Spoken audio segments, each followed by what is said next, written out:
Have you ever wondered what it's really like to witness an exorcism as it unfolds? What terrifying supernatural forces might be at work, and how even the most devoted men of faith are tested in confronting the demonic? Well, today I'm here to share my thoughts after experiencing the supernatural thriller, The Pope's Exorcist, which was released in April of 2023. In the opening scene of the movie, the atmosphere is set on a dark and stormy night, specifically on June 4, 1987. Father Gabriele Amorth, the Vatican's chief exorcist, arrived at a small village in Italy. He had received reports that a man was allegedly possessed by an evil spirit. Accompanied by the local priest, Father Amorth entered the room where the man was restrained. As he began performing the exorcism rites, Father Amorth addressed the possessing demon as Satan. He commanded the spirit to leave the man's body and enter the pig that had been brought into the room. No sooner had the spirit abandoned the man and invaded the pig's body, Father Amorth acted quickly. With a sharp word of command from Father Amorth, the gunman standing ready swiftly raised the waiting shotgun and fired upon the afflicted animal. The room echoed with the blast as the shot tore through the animal, ending its brief possession. However, Father Amorth's actions would have unforeseen consequences. News of the unconventional exorcism and its unexpected outcome soon made its way back to the highest authorities at the Vatican. Father Amorth was summoned to appear before an ecclesiastical tribunal to account for his actions during the exorcism. As he stood before the judges, he saw friendly faces like the African Bishop Lumumba. But the American Cardinal Sullivan regarded him with cold skepticism. Doubtful of demons and exorcisms, Cardinal Sullivan seemed ready to find fault. When pressed on what happened, Father Amorth insisted evil was real, but that night was just theatrics to help an unwell man. Unconvinced, the tribunal continued its interrogation. Growing frustrated, Father Amorth stormed out, his fate as the Vatican's chief exorcist now uncertain.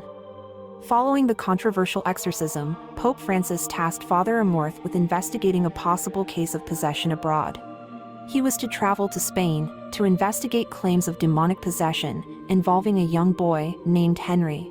Henry, his grieving mother Julia and rebellious teenage sister Amy had recently moved to Spain from America.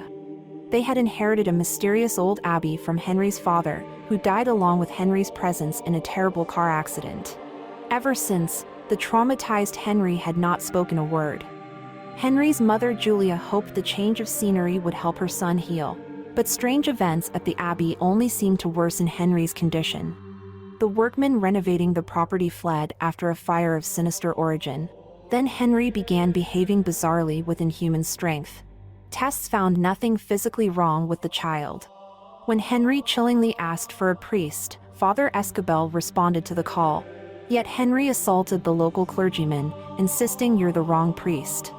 Word was sent urgently summoning Father Amorth. Upon arriving, Amorth recognized the unmistakable signs of possession. He enlisted the willing, but untrained Father Escobel as his assistant. Though unfamiliar with Amorth's acclaimed works on exorcism, Escobel was eager to help.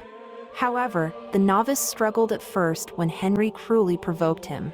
In a moment of panic, Father Escobel resorted to violently choking the boy. Amorth would have to intervene to protect Henry and steer the exorcism back on track. Father Amorth and Father Escobel launched into multiple exorcism attempts to free young Henry from the grip of darkness that held him. But the demon refused to surrender its hold easily. At times it would even transfer its malice into Amy, Henry's sister. Seeing his family in such torment, Amorth realized he needed to strengthen their spirits as well. Though Julia had lost her faith as a child, he gently convinced her to pray once more. Meanwhile in Rome, Pope Francis himself took ill. While reviewing the case files from Spain, he was hospitalized under medical care. Back at the abbey, Amorth's investigations took a dark turn. He discovered a sealed well on the grounds, blocked up by the church long ago. Church records spoke of a founder of the Spanish Inquisition who had become possessed during his exorcisms.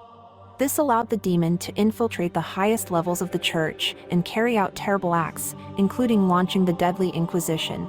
Amorth also found the church had tried to cover up these unholy events. After much digging, he uncovered the name of Henry's demon, Asmodeus. Amorth believed learning its true name would help turn the tide in their difficult battle for the boy's freedom. Father Amorth and Father Escobel opened up to each other about their deepest struggles and regrets. Amorth shared his lingering guilt over surviving World War II as an Italian partisan, while others had perished. He also told of a mentally ill woman who had once come to him for help, but then took her own life after he was unable to do enough for her. In turn, Escobel confided that he had engaged in extramarital relations with young women. The two priests found solace in confessing their sins and burdens to one another. Though it helped them form a bond of trust, they remained unable to exorcise the demon Henry during their ritual. Visions of the women they had failed began to plague their thoughts, a sign that the possession was still strong. Only when Amorth offers himself up to be possessed, aligning with Henry's desire to destroy him, does the exorcism find success. In a moment of desperation, Amorth attempts to end his own life. But the demon thwarts his efforts, harboring its own sinister agenda for him within the church's ranks. However, with Escobel's support, Amorth manages to banish the demon, confronting demonic manifestations resembling the troubled women from their past. As the triumphant duo journey to Rome, they discover that the skeptical American bishop has departed for Guam, making way for Lumumba to assume his position. Admitted into a secretive church archive of enigmatic occurrences, Amorth and Escobel learn of their new mission to venture to numerous locations plagued by evil forces, guided by a map unearthed by Amorth at the Abbey, in a relentless battle against the devil. Filled with enthusiasm, Amorth exclaims, "We are going to hell," embracing the daunting task ahead with unwavering determination. The screen then displays biographical details, detailing Amorth's illustrious career as the papal exorcist, highlighting his prolific literary contributions, with a final assertion that the books are good. Upon the conclusion of the movie, The Pope's Exorcist left me with a new appreciation for exorcism as a spiritual practice, and the profound strength, wisdom, and bravery required of those who undertake this sacred duty. So if you're looking for an edge-of-your-seat supernatural experience rooted in history, I'd say this film delivers. With that said, thanks for watching, and until next time.